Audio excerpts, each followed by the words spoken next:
Hello and welcome to part 2 of the Biology 6 Respiratory System lecture. When we finished off part 1, we were just talking about how oxygen is carried in the blood. And remember that the oxygen is carried attached to iron ions, and the iron ions are attached to hemoglobin protein, and the hemoglobin protein is inside of the red blood cells. Now we're going to discuss how carbon dioxide gas is carried in the blood.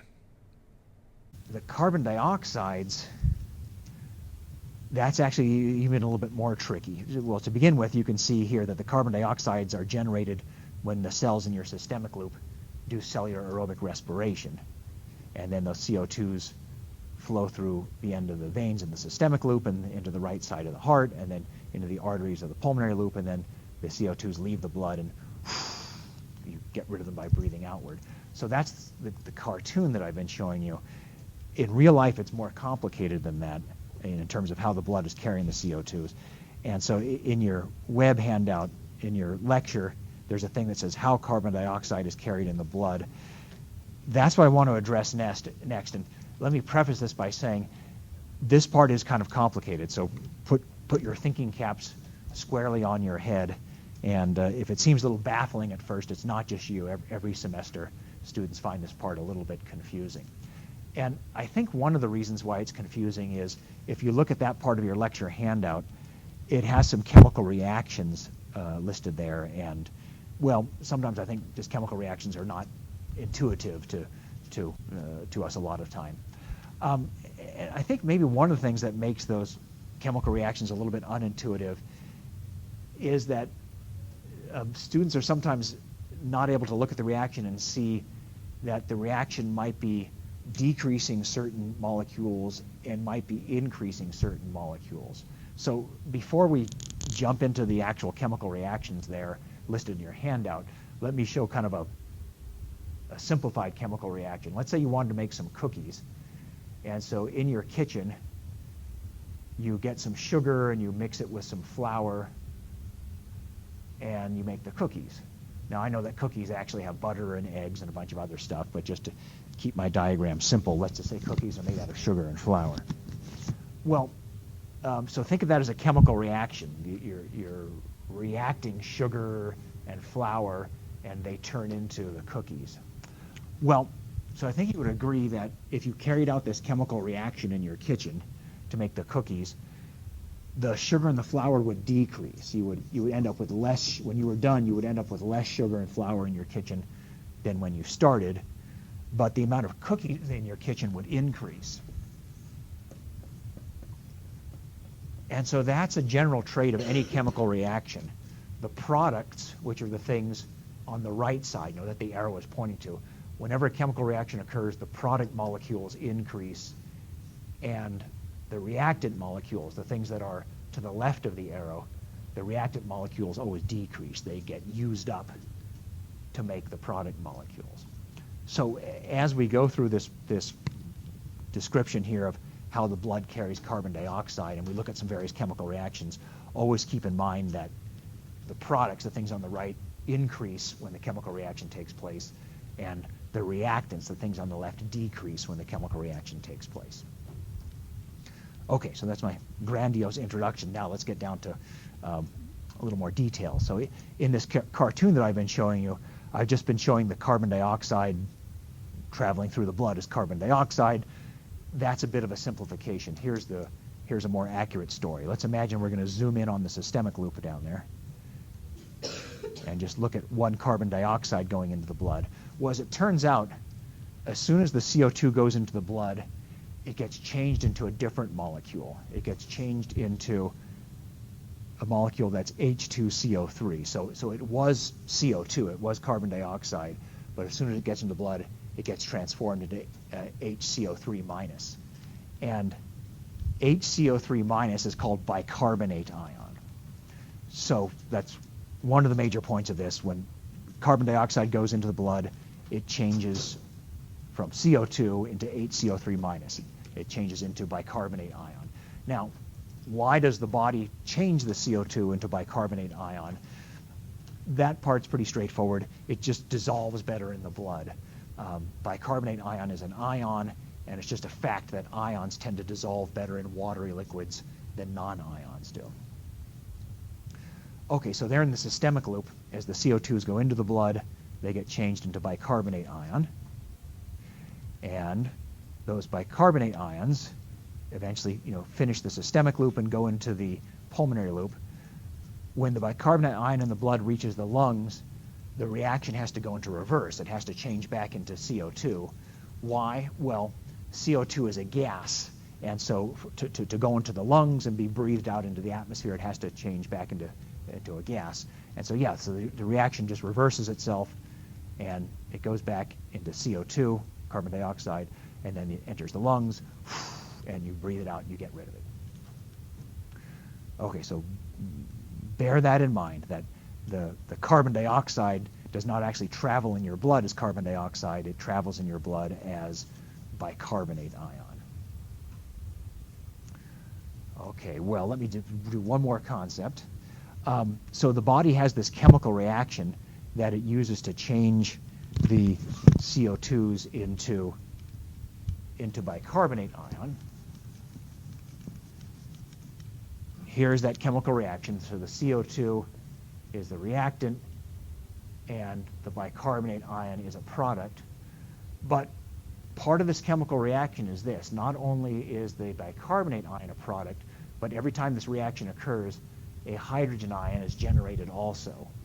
Why? Well, it's just part of the chemistry of the reaction. And so it's just part of it. So here's the fuller reaction. A CO2 goes into the blood. It gets changed into bicarbonate ion. But in the process, a hydrogen ion is made also. So bear that in mind, that every time a CO2 goes into the blood and becomes a bicarbonate ion, a hydrogen ion is also generated. And what the body wants to do is change the CO2 into bicarbonate ion, but part of that chemical reaction is making a hydrogen ion. So for every CO2 that becomes a bicarbonate ion there in the blood, a hydrogen ion is also created in the blood. And so therefore, the more CO2s that go into the blood, the more hydrogen ions you're going to have in the blood. And let's switch back here. There it is. Here's the cartoon of what I just explained. Here's a cell putting a CO2 into the blood. It changes into bicarbonate ion. Yes, but a hydrogen ion is also created in the process. Now, consider the fact that you have trillions and trillions of cells in your body. So if you think about it, that's going to be a lot of hydrogen ions created.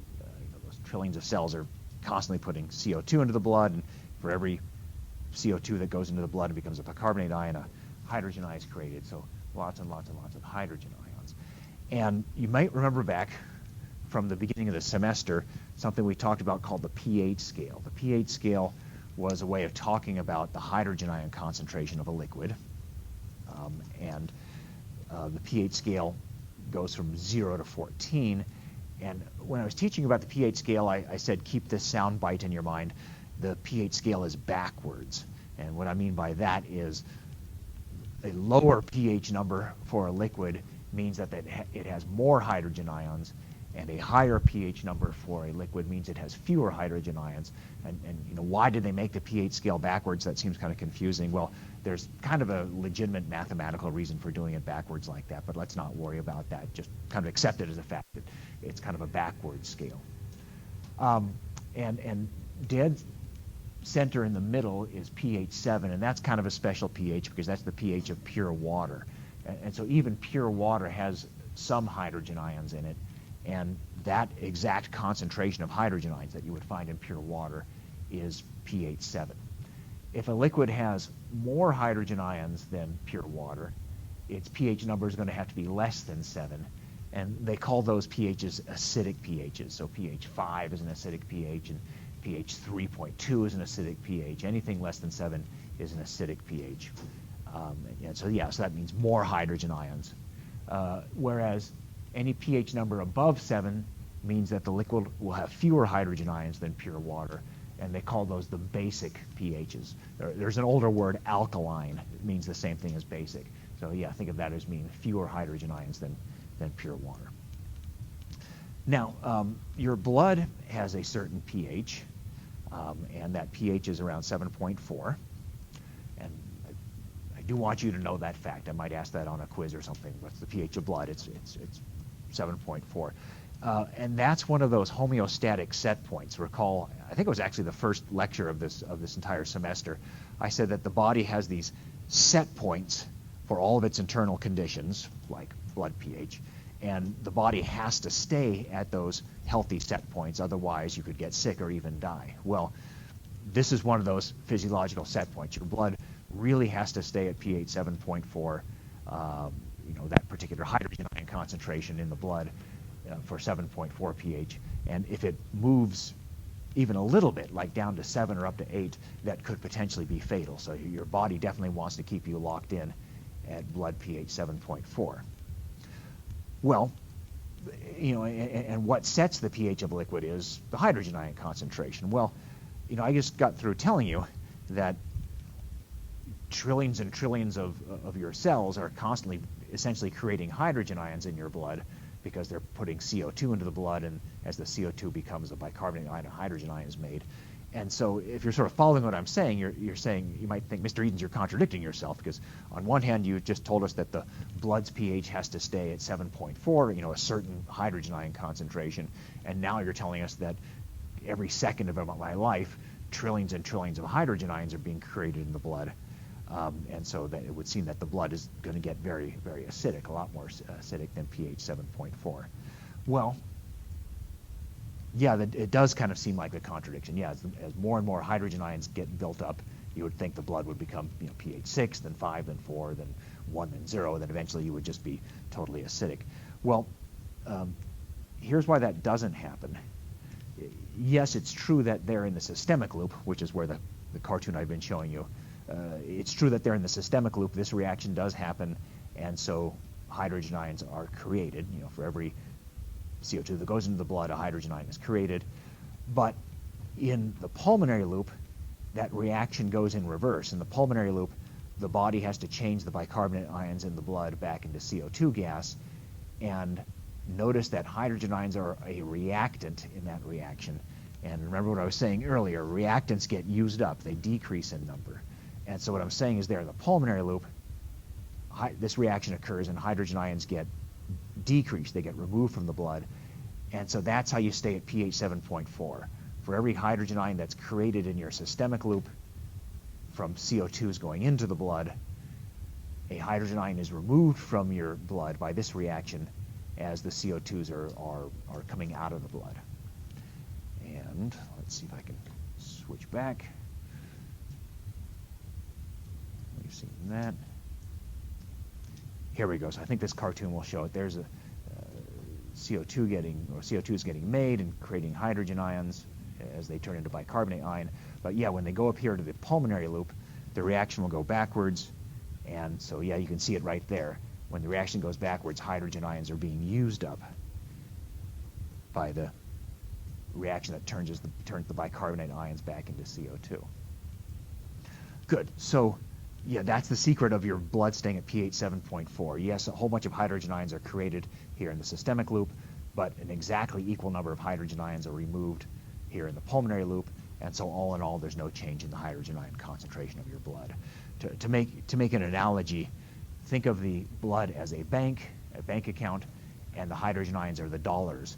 And so if you add a certain number of dollars to your bank account, but you take away that exact same number of dollars in your bank account, then your bank account stays at an even level. It stays balanced. Okay, good. Yeah, so yes, this reaction happens in the systemic loop, in the pulmonary loop, and it gets rid of the hydrogen ions that were created in the pulmonary loop, in the systemic loop. And yeah, so for each bicarbonate ion that becomes a CO2 again there in the pulmonary loop, a hydrogen ion is removed from the blood. And so what the body tries to do is control the rate of this reaction. Now, this is the one that takes place in the pulmonary loop and removes the hydrogen ions. The body tries to control the rate of this reaction so that it removes exactly the number of hydrogen ions that were created there in the systemic loop. And how does the body control the rate of that reaction? Your breathing rate. So the faster you breathe, the more this reaction takes place in the pulmonary loop, and therefore the more hydrogen ions are removed from your blood. And the slower you breathe, the slower this reaction goes, and so the fewer hydrogen ions are removed in the blood. And so that's what this is trying to say. The breathing rate controls how fast the bicarbonate ions become CO2s. In other words, the breathing rate sets the speed for this reaction, and therefore your breathing rate can control the amount of hydrogen ions in your blood. And that's one of the other major concepts of this whole lecture, that breathing rate controls the pH of the blood, the hydrogen ion concentration. And I think that's a bit unintuitive, because you might say, okay, yeah, sure, breathing rate will control the oxygen in my blood or the CO2 in my blood, but it controls the acidity of my blood, the hydrogen ion concentration, and that's a fact. It does, because, well, through this reaction right here, because breathing rate controls this reaction, and this reaction determines the rate at which hydrogen ions are being removed from the blood.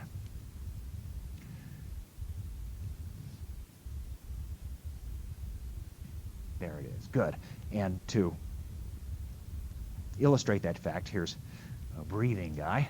And so what I'm saying is, yeah, the body sets the breathing rate, and the breathing rate controls this part of the reaction, how fast the hydrogen ions are being removed from the blood. So the body sets the breathing rate so that the exact same number of hydrogen ions are removed there in the pulmonary loop as are created there in the systemic loop, and therefore that's what keeps the blood at the good pH 7.4. Does that sound all right so far? Okay, now I'm going to test to see if you understand the concept. We're going to have the guy stop breathing. Sorry about this. Not forever, just for a little while. Okay, so he stops breathing. Now, so we're going to focus mostly on the effect of not breathing on the pH of the blood. But just as a reality check, of course, if you're not breathing, the oxygen levels go down in your blood. And so here's a question. What color would the skin turn? Blue, right. Anybody recall the name of that? So, very good. Cyanosis, yeah. So if you're not breathing, the oxygen content of your blood goes down. And remember, low oxygen blood is blue, so your skin turns blue thanks to the blood vessels in your skin. And so, yeah, we call that cyanosis. And so, yeah, the guy would start to turn blue.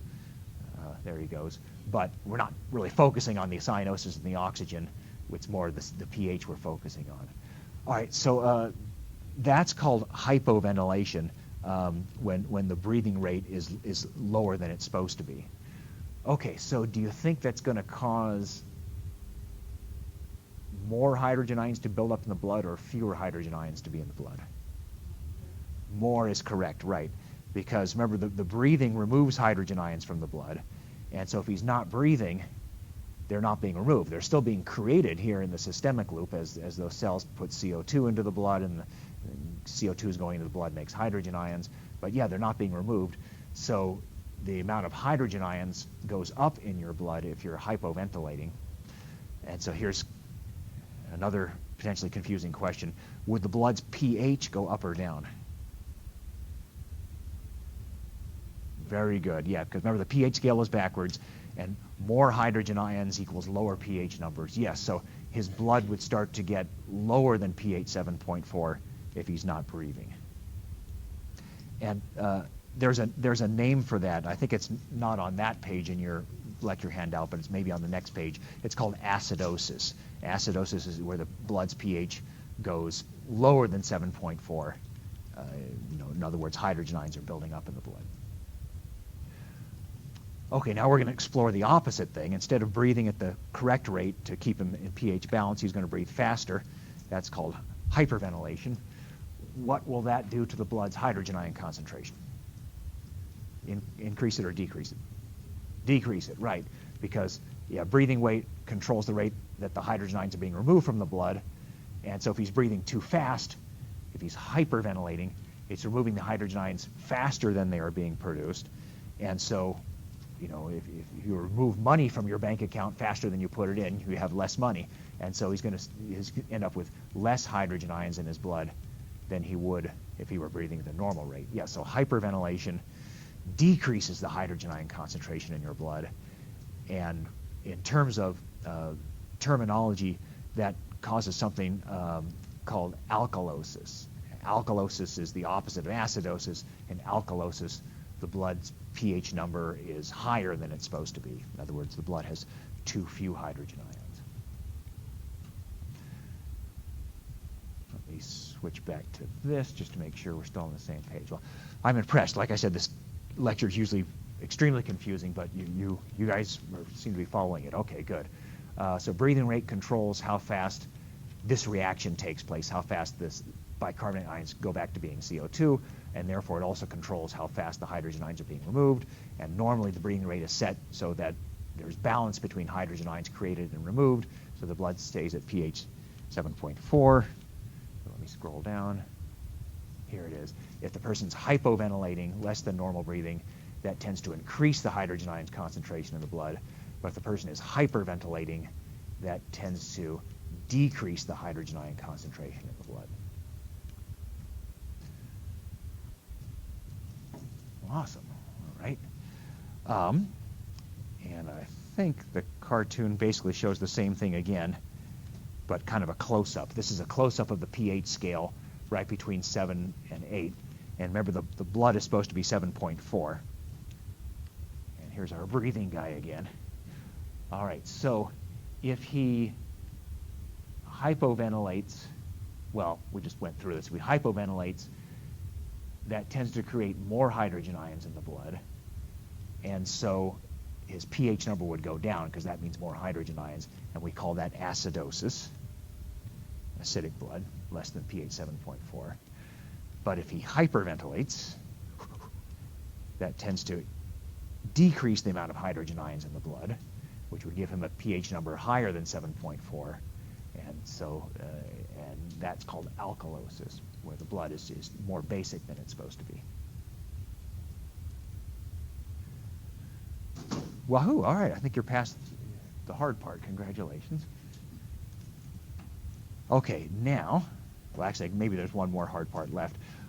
So, in this page that I've been showing you here, I've showed you these reactions. Here in the systemic loop, the carbon dioxide turns itself into bicarbonate ion, but in the process, a hydrogen ion is created. There's one chemical reaction. In the pulmonary loop, you get the opposite of that reaction. The bicarbonate ion goes back to being CO2, but in the process, a hydrogen ion is used up.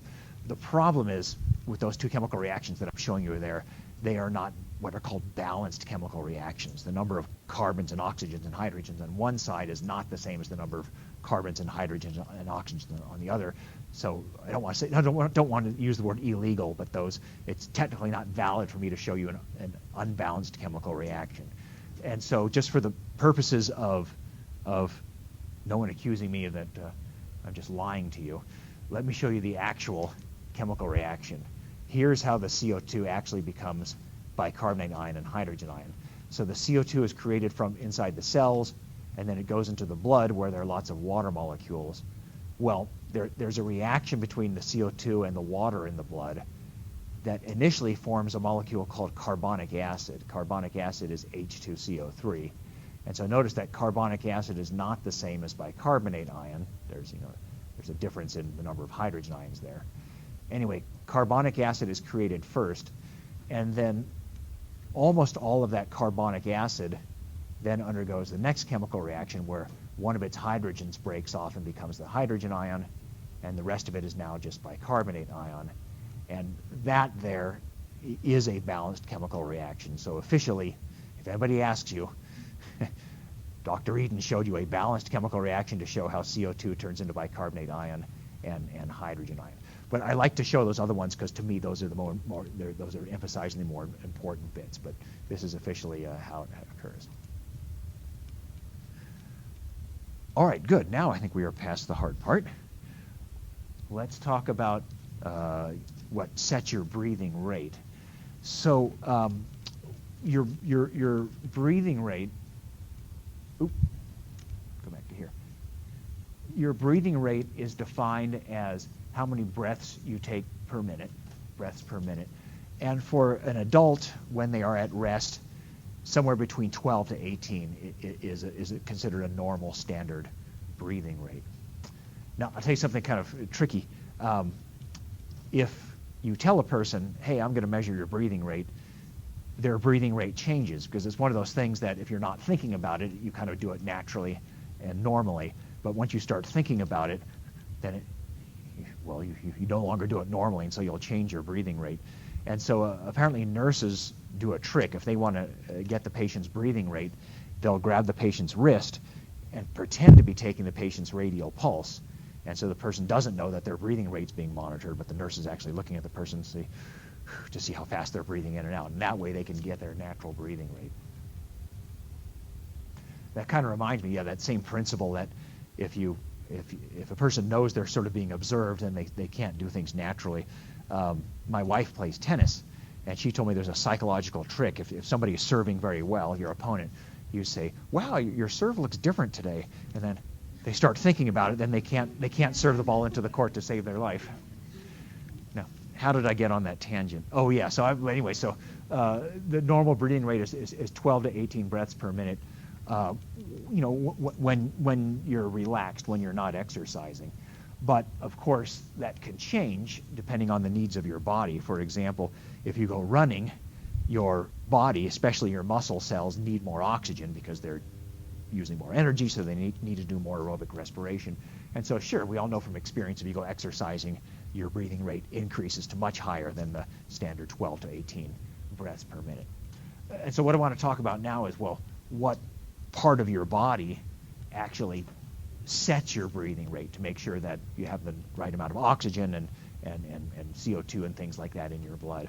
Well, it's called your breathing control center, and it's in your brain stem. Recall that the brain stem is the part of the brain that sits right on top of the spinal cord. The brain stem is not the same as the spinal cord, but it sits right on top of the spinal cord. And remember also that the brain stem has three regions. There's the midbrain, the pons, and the medulla oblongata.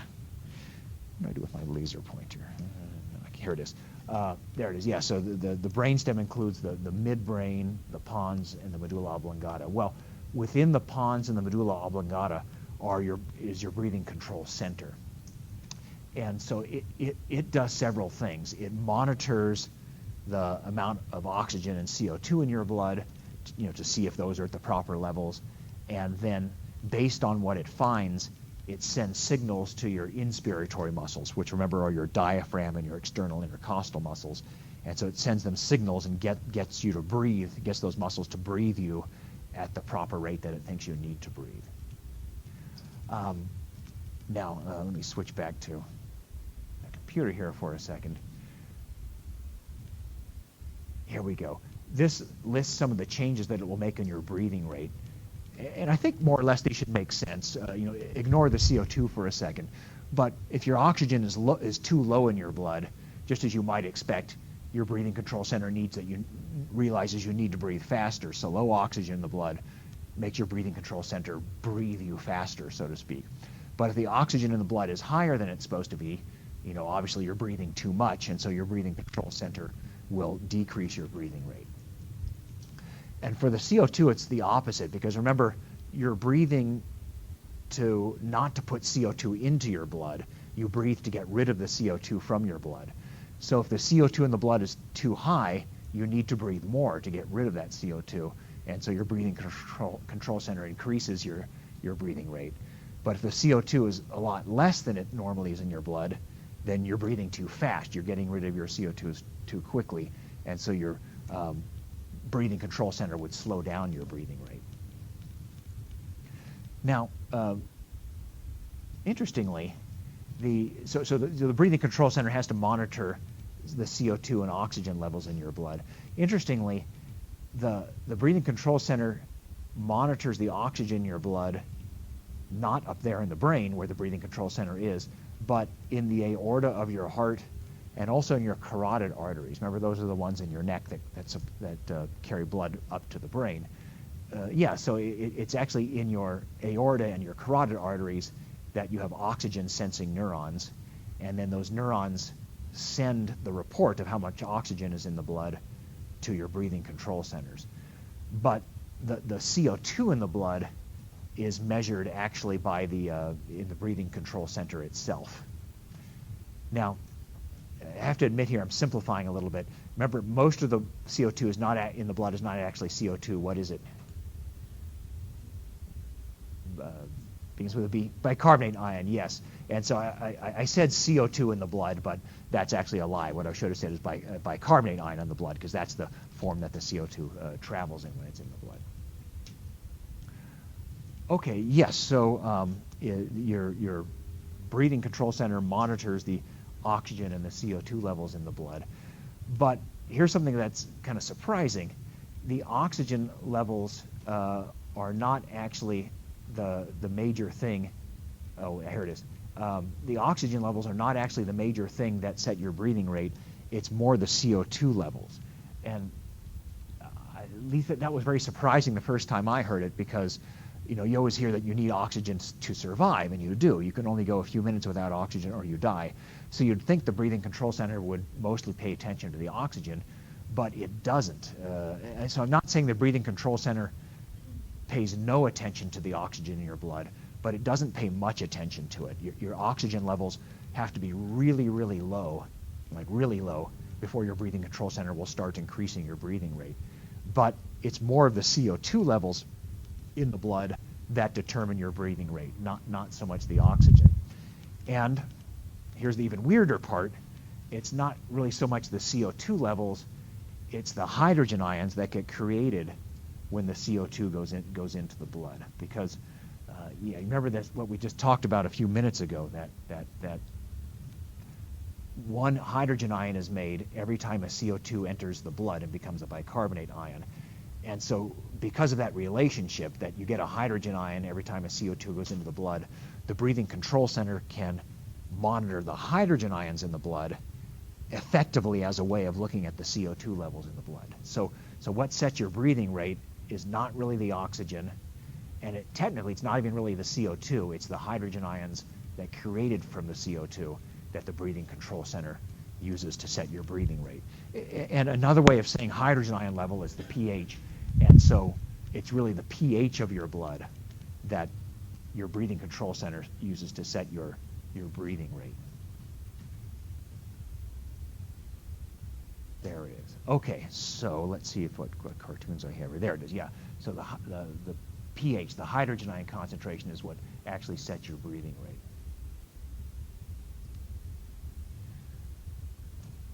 All right, oh yeah, so kind of a cartoon here. Let's see what I was going to say. Oh yeah, so this is a good question. Okay, so if, let's say, a person starts exercising, think of these as muscle cells. The muscle cells are going to have to use more energy if the person starts exercising. And so the muscle cells are going to make more carbon dioxide. And so that's going to increase or decrease the amount of hydrogen ions that are created here. No. Increase, right, because those muscle cells make more CO2, and that more CO2 going into the blood means more hydrogen ions are created in the blood. So you have an increase in hydrogen ions. I think you were thinking of pH. Yeah, okay, so with more so you'd have a lower pH. The pH would go down here in the systemic loop. And so your breathing control center would see that there's more hydrogen ions in the blood, and therefore, what would it do to your breathing rate? Increase it or decrease it? Increase, right. So that's the programming of the breathing control center. If it sees more hydrogen ions in the blood, it makes you breathe faster. Why? Because it interprets more hydrogen ions as being more CO2s in the blood, and to get rid of those CO2s, it makes you breathe faster. And do I have that on the cartoon here? No, I don't. Oh, well, not a very good cartoon then, is it? Anyway, so yeah, you get the idea. Do I have to go to this whole thing again? Let me ask you kind of a related thought question. If I were standing here, minding my own business, and an evil person snuck up behind me with a syringe full of acid, which is a lot of hydrogen ions, and snuck up behind me and injected me with it, would I start breathing faster or slower? Very good, faster, right, because they put a bunch of hydrogen ions into my blood, and so my breathing control center would think, whoa, way too many hydrogen ions in the blood. there's lots of CO2 in the blood, we better breathe faster. So yeah, I would start breathing faster. Or if the evil person injected me with a base, which removes hydrogen ions, then that would lower the hydrogen ion concentration in my blood, and therefore my breathing control center would slow down my breathing, right? My breathing rate would get very slow. Oh, while I'm going on about such things, alcohol and certain types of drugs can slow down your nervous system. And in some cases, if a person dies from too much alcohol or an overdose of drugs, in certain cases what's happened is that it slowed down their breathing control center. So their breathing control center was just not able to send the normal amounts of signals that it's supposed to the inspiratory muscles. And so the person just they weren't able to breathe quickly enough, and so they just sort of die of lack of oxygen, well, because their breathing control center was slowed down. All right. Good, and this just recaps of some of what we just talked about here. If the hydrogen ion concentration of the blood is too high, your breathing control center interprets that as too many CO2s in the blood, and we call that acidosis when there's too many hydrogen ions in the blood. But what I was saying is high hydrogen ion concentration in the blood, which is the same as low blood pH, the breathing control center interprets as high CO2, and so that makes you breathe faster. If you have low hydrogen ions in the blood, which is the same as a high pH of the blood, we call that alkalosis, and the breathing control center interprets that as low CO2s in the blood, like you've been breathing too fast, and so the breathing control center would slow down your breathing rate. Let's move on to the very last part of this respiratory system lecture. Anyway, this very last part of the respiratory system lecture talks about disorders of the respiratory system. In other words, respiratory system diseases. And we'll start off with a respiratory system disorder called emphysema. Here we go. All right, so just to review some of what we learned about the anatomy of the respiratory system, there are the airways. These are the passages that carry air to and from the lungs. And there are the lungs, which they're showing in pink there, which is where the gas exchange with the blood takes place. Okay, well, emphysema is a problem in the lungs. If we kind of zoom in on the lungs, remember that inside the lungs there are these tiny air passages called bronchioles, like here's a bronchiole and there's a bronchiole right there. And at the end of every bronchiole are these clusters of these round air sacs called alveoli. And these air sacs, these alveoli air sacs are hollow. Let me do kind of a cutaway view. You can see them inside here. Yeah, so it's a nice hollow space in the air there, and the air goes inside those alveoli clusters, and that's where the oxygen passes from that air into the blood, and the CO2 exits the blood. It takes place here in these alveoli clusters. Okay, and so what I'm showing in pink here are the walls of the alveoli. You can see them there. Well, in emphysema, some of these walls have been destroyed. Some of these alveoli walls have been destroyed. And when I click the button, you'll see some of these walls right here that are sticking inside the cluster just vanish. So here's emphysema. There we go. A bunch of those walls just got destroyed. And at first you may say, well, so what? Some of the alveoli lost some of their walls. What difference does that make?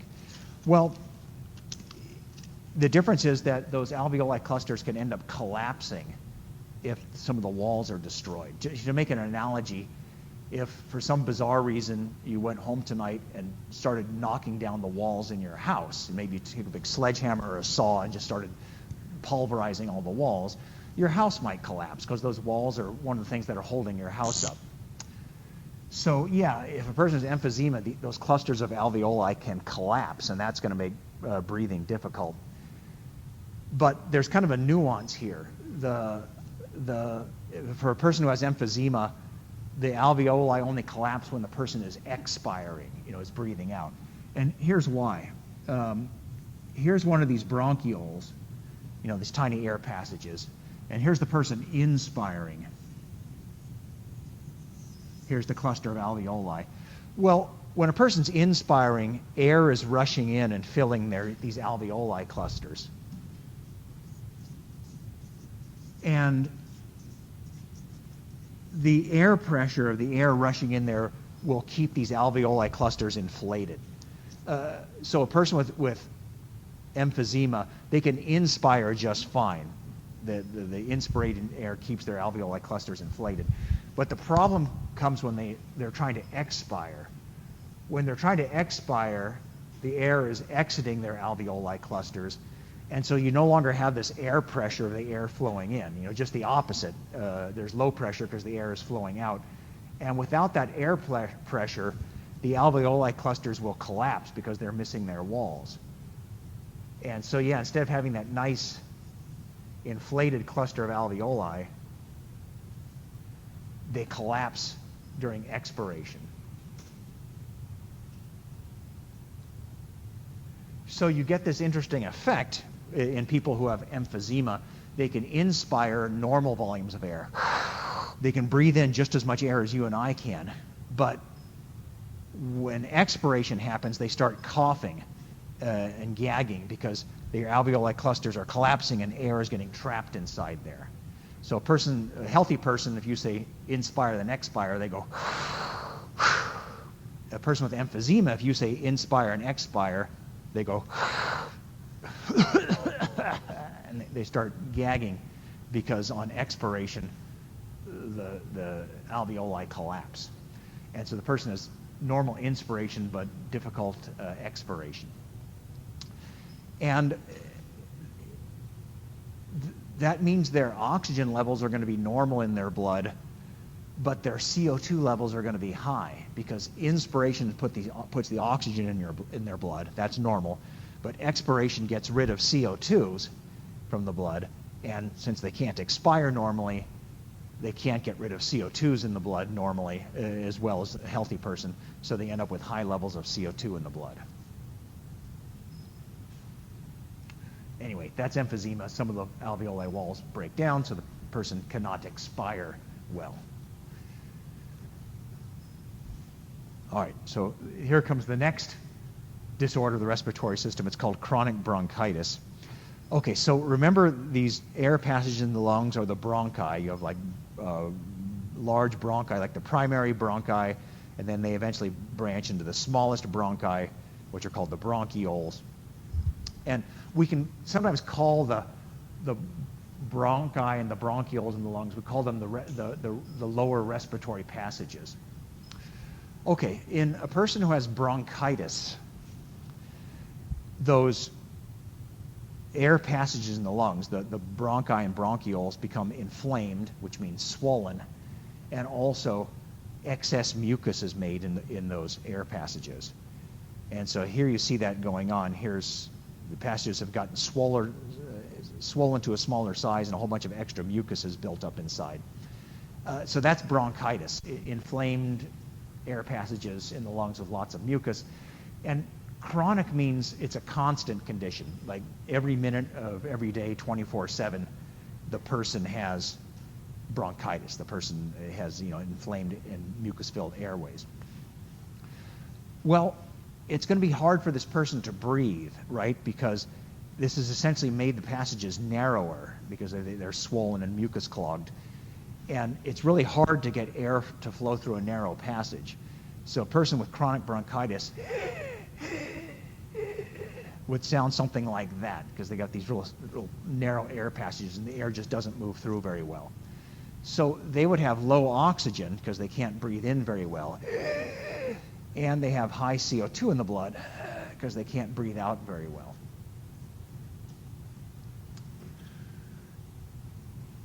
All right. Oh, yeah. So they have reduced gas exchange. They can't put oxygen very well into the blood, and they can't get CO2 out of the blood. They cough a lot because their body's trying to dislodge some of that mucus. And because they have that excess mucus, bacteria can start growing in the mucus, and so they end up with more lung infections than a healthy person. Because they can't get enough oxygen into their blood, people with chronic bronchitis tend to have cyanosis. Remember, that's the blue color of the skin from low oxygen levels in the blood.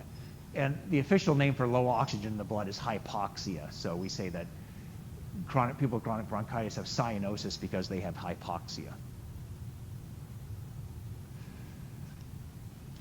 All right, well, the next disorder is lung cancer. I'm going to come back to that in a moment. I'm going to go down here first to asthma. Asthma is pretty much the same as chronic bronchitis, but remember with chronic bronchitis, it's a constant condition in their bronchi and bronchioles. In asthma, their bronchi and bronchioles are normally fine, normally healthy, except when they're having an asthma attack, and only when they're having the asthma attack do they get swollen and filled with mucus. And so, this is supposed to be a healthy person's bronchi and bronchioles. And so people with asthma, normally they can breathe just fine because their lower respiratory passages are healthy and wide open. But when they have an asthma attack, then those bronchioles and bronchi swell to a smaller size. And I'm not showing it here, but mucus also builds up inside their air passages. So it's pretty much, asthma is pretty much the same as bronchitis, but instead of being constant, it only happens when the person's having an asthma attack. And so what would trigger an asthma attack? Well, that kind of varies from one asthma sufferer to the next.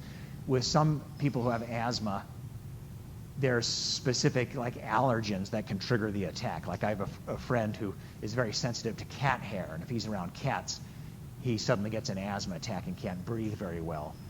But oftentimes it's just exercising. People with asthma, they'll just go out for a jog or something, and that can trigger an asthma attack. So when they're having an asthma attack, they can't breathe very well, and they start coughing and gagging because they have all these narrow airways that are filled with mucus. For people who have severe asthma, they're sometimes given what's called an inhaler. It's a little canister like you see here that has some medicine that will open their air passages up again. And one of the medicines that you sometimes find in these inhalers is epinephrine, which you might remember is another name for adrenaline. One of the effects of epinephrine is it causes the airways to open up. And so, anyway, that's what you find inside some of these inhalers. So if the person's having an asthma attack, they open up their mouth and squirt this vapor, this mist of the medicine inside their airways, and with a little luck, it opens up their air passages again. Okay, so that's asthma, kind of acute bronchitis, you might call it. Acute means where usually the disease is not happening, but every now and then it does happen. The last respiratory system disorder we're going to talk about is lung cancer. And cancer is where the body's own cells start growing in a rapid and out of control manner. And cancer can be fatal because those clumps of cancerous cells, which are called tumors, those tumors can spread throughout the body and invade other organs in the body, and it stops those organs from functioning properly. So lung cancer is where the cancer starts in the lungs, either in the lung tissue or in the airways inside the lungs. But anyways, some of the cells in the lungs become cancerous. That's lung cancer. The major cause of lung cancer is smoking. Cigarette smoke has a lot of different carcinogens. Carcinogens are chemicals that can cause cancer. And so, here's a healthy person's lungs.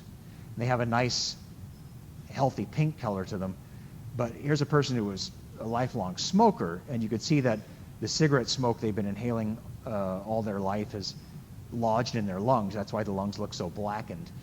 And so that cigarette smoke is full of carcinogens, and so it is very much there's a strong link between cigarette smoking and lung cancer. And unfortunately, lung cancer is one of the most deadly types of cancers. When cancer starts in the lungs, it metastasizes, which means spreads very rapidly. And so there's just a high death rate. Of the people who are diagnosed with lung cancer, the 5-year survival rate is only 7%. So 93% of the people who get diagnosed with lung cancer are dead within 5 years. And oftentimes it happens a lot quicker than that. Let me tell you a personal anecdote here.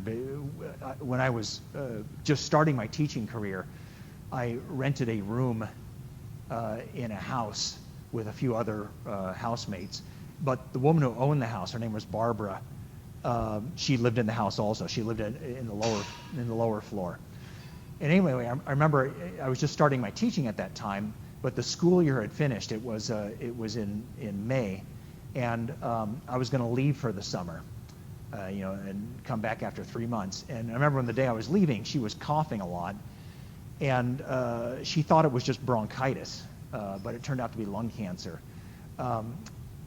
Her doctor had misdiagnosed it. She'd gone to the doctor and said, "Hey, I'm coughing all the time," and for some reason the doctor said, "Oh, Barbara, you just have bronchitis. Let me just give you some medicine." So the doctor had given her some bronchitis medicines, but of course it wasn't doing anything because it was lung cancer, and nobody knew it at that time. So anyway, I left for the summer, and I came back 3 months later.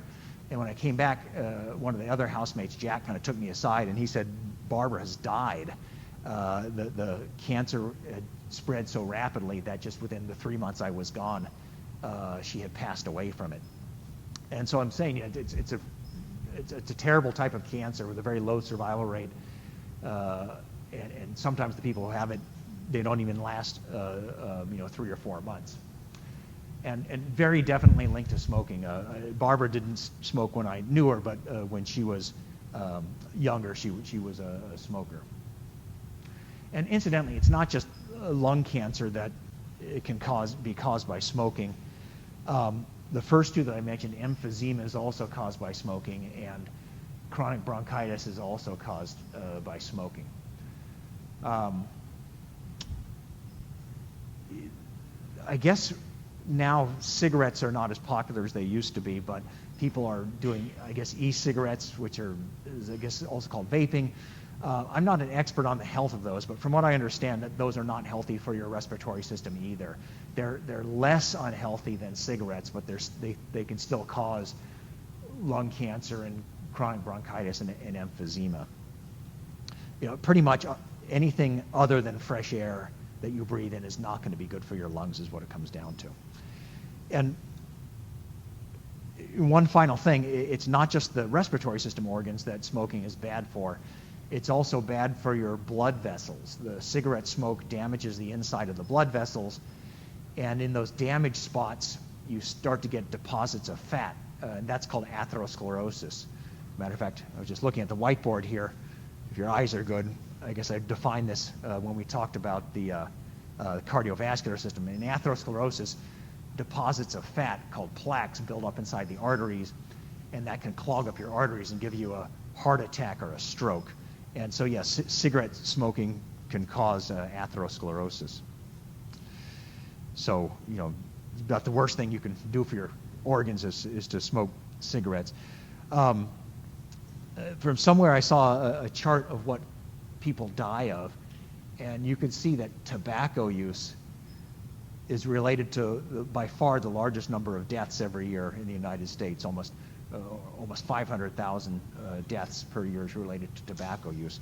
And so just to fill in what that means, part of these annual deaths are due to things like emphysema and chronic bronchitis and lung cancer, but part of these tobacco deaths that they're showing here are also related to atherosclerosis. These people smoked and then they ended up getting atherosclerosis in their blood vessels, and so they had a heart attack or a stroke.